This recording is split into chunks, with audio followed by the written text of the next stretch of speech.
10 years since the war in Iraq. Next year sees British troops withdrawn from Afghanistan, and it provides a time perhaps for reflection, but not just to look on what's gone past, but also with the prospect of intervention in Syria, war with Iran looming, on what lessons can be learnt from past decisions when we look forward to the future. Well, to help us talk more about this, I'm joined by the former Deputy Prime Minister under Tony Blair, Lord Prescott. Thank you very much for joining us. We're talking about reflections here, 10 years on from the war in Iraq. What do you reflect 10 years on now? Did it turn out the way you expected it? It certainly didn't. But then the important thing is, what did we go into Iraq for? Well, Saddam was an evil man, there's no doubt about that, but we're not the believer in regime change. You can't just go into another country and decide, I don't like its leader. Tony Blair had a very strong view that you should not stand aside when lots of people are being killed. But I was always insistent, when we discussed it, it did have to have the United Nations endorsement. And that's what Tony did hope to get. The matter about nuclear weapons, and he used to have them before Saddam, certainly wasn't there to be found there, and our intelligence was wrong. What worries me now, when I reflect in 10 years, is not so much how I came to be agreeing with Tony, and then the process of what changed, and it became regime change. In fact, when I talked to Vice President Cheney, when I was sent over to talk over there, I mean, this was a man who didn't care a damn what was going to happen about the UN. He just really wanted to go in Iraq. To their mind, President Bush, the father, had stopped at Kuwait and not gone in and dealt with Saddam. So all the Americans used to say to me, it's business as usual. And what they meant was basically unfinished business. So to that extent, I was very alarmed and told Blair that. Bring it forward now to the 10 years, and what begins to worry me all the more is it does seem, and Tony Blair is saying it, that in the case of Syria, or indeed in Iran, and I think it's implications in Mali, that their feeling is you go in then to do the same thing. Now that's just wrong. We're not learning the lessons of Iraq. It doesn't bring peace. Shock and awe might win militarily, but the weeks that follow cause an awful lot of deaths among civilians. When we're talking about you now, with hindsight, saying that the war in Iraq was wrong, at what point did you reach that conclusion? At what point did you think it wasn't the right thing to do? Well, the real problem is you're discussing whether you should go in. I came back and told Tony, the Americans are going in with or without. We don't make the difference. They're going in. And I said to Tony, therefore, it's almost regime change. But we were already into the war. The difficulty with the politicians, and remember, nearly 200 people of our own people died, quite apart from thousands and many thousands of civilians. Once you're in the war, you get behind your troops. You do not then have the arguments. But now it's 10 years on, and looking how I went through that process of change, I think it's right to say it now, not to clear my conscience, because I must accept the responsibilities for the part I played in that decision. Do you? How do you come to accept that? It's not very easy. People have died. How do you do it? Even if we only talk about British troops, it was nearly 200 of them, right? Or indeed the many thousands of civilians who continue to die, even today, in what is happening in Iraq. So it's not easy. You do the best to make your decisions. Do you regret now that you didn't speak up louder and join people like Robin Cook in? Hang on, Robin Cook actually allowed the Americans to bomb from UK bases in Iraq before, and that was without the UN. But I understand Robin's arguments, but basically looking back, I thought the decisions were right at each stage. There was another important factor in it. Bush promised to bring in a roadmap for Palestine and justice in Palestine. America's the only one that's likely to have any influence on the Israelis, right? And Bush went further than Clinton. He recognized the two-state system. And Tony Blair's out there still trying to achieve some of that. But the Americans failed in producing. So each stage, you look at it and you say, yes, I think it's worth doing. If we could settle Palestine, I'd do a lot of things to try and bring justice back for the Palestinians. It's a terrible situation we've got there. So each stage, and then the UN, Tony thought he could carry the Euro nations. Russia obviously was making clear she didn't want that, China as well. So to that extent, we didn't get the UN. Where Tony made that decision, the Americans made clear we could come out. I said they're going in without us anyway. But Tony Blair's not that kind of guy. At this point, when we heard from Tony Blair, the then Prime Minister, he said this in the House of Commons, that he, Saddam Hussein, has existing and active military plans for the use of chemical and biological weapons, which could be activated within 45 minutes. It's the famous speech that we heard. You at the time sat there in that video. His deputy prime minister at the time, his right-hand man. Hang on. Intelligence given to us told us about the nuclear weapons, right? They did have nuclear weapons when the Israelis bombed the place and where they were developing them, so he used to have them. Secondly, he used gas, which I think is the 25th anniversary now, to kill thousands of Kurds. So he was a man for using weapons of mass destruction. He has a record of doing it. Basically an evil man.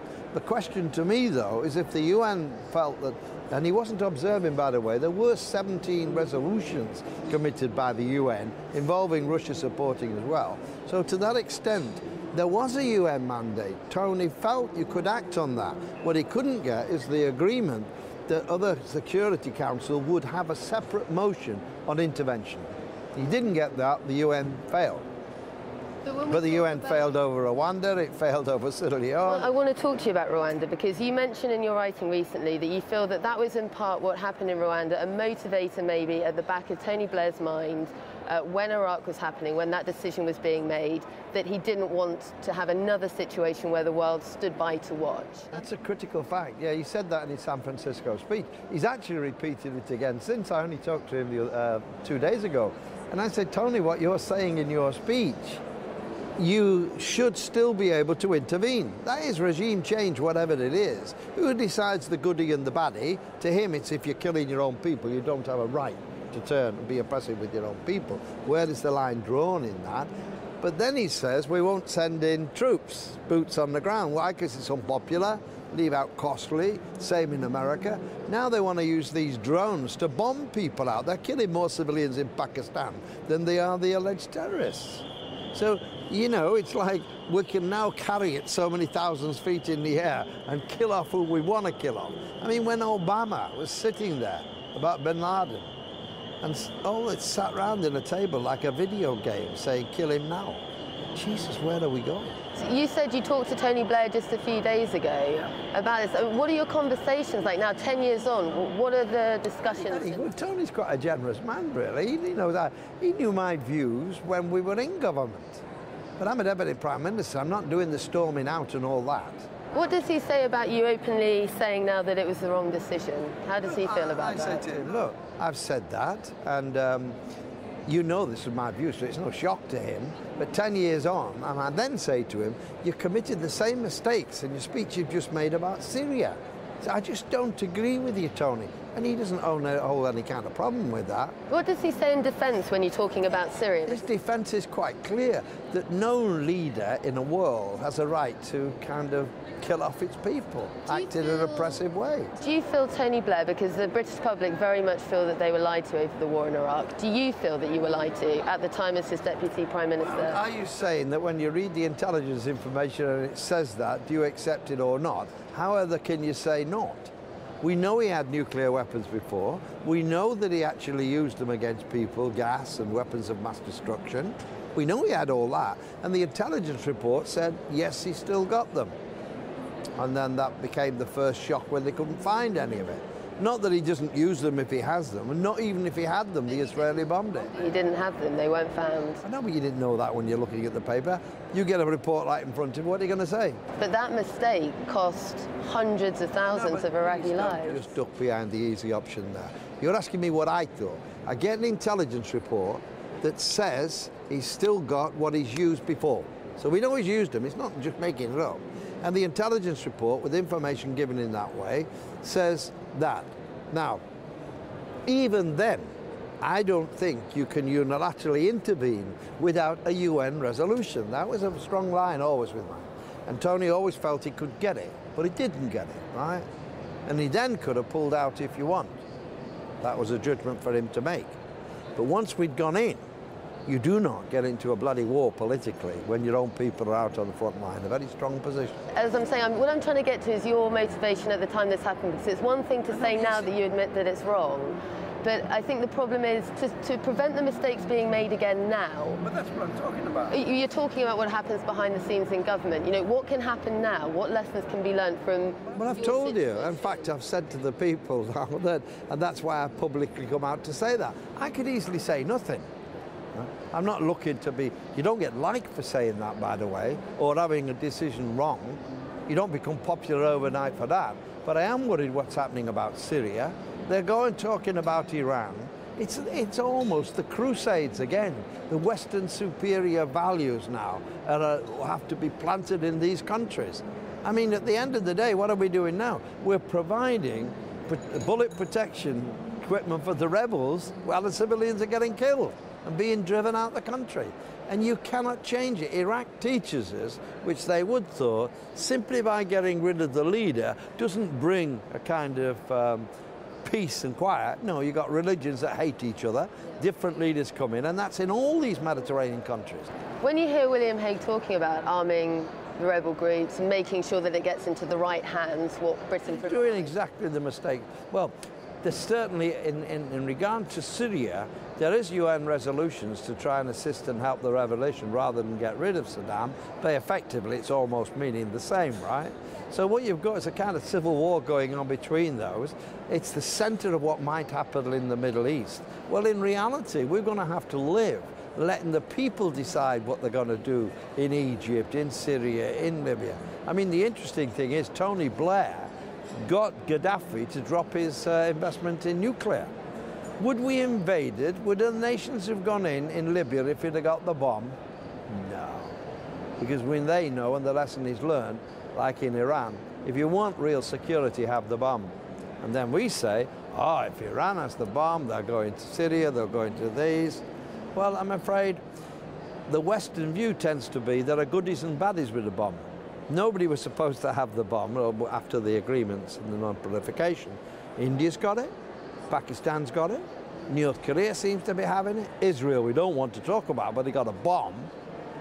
And so this hypocrisy to a certain extent, almost as I said in discussions with Tony and the cabinet, why is it then you're prepared to tolerate India and Pakistan having a bomb? Why is it everybody has to plead with China to go to North Korea and ask them to drop the bomb?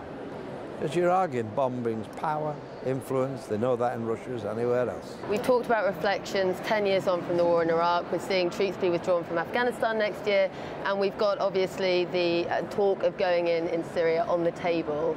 Do you think this government is going to make the same mistakes that the previous governments have made? I think there's a danger of doing that because it's motivated almost by the same things. Good people stick together. I'm afraid when you get into other countries, they're not necessarily good, they might well be bad. But you've just mentioned Afghanistan. That was the UN agreement. I saw all the intelligence reports to show where the bombers and the terrorists were operating from, and it was right. And they destroyed them. But that was with UN intervention. But we are any better off in Afghanistan? I just think you're after 10 years in Afghanistan now. Will it not go back to its old ways? It's certainly looking like it will. So the historical lesson is to avoid doing another crusades. We did that 1,000 years ago. Well, this time the crusade is without boots on the ground because the public are saying they don't want it. But then you go to technology, bomb them. And that still doesn't bring you peace and political stability. Thank you very much for that. Okay.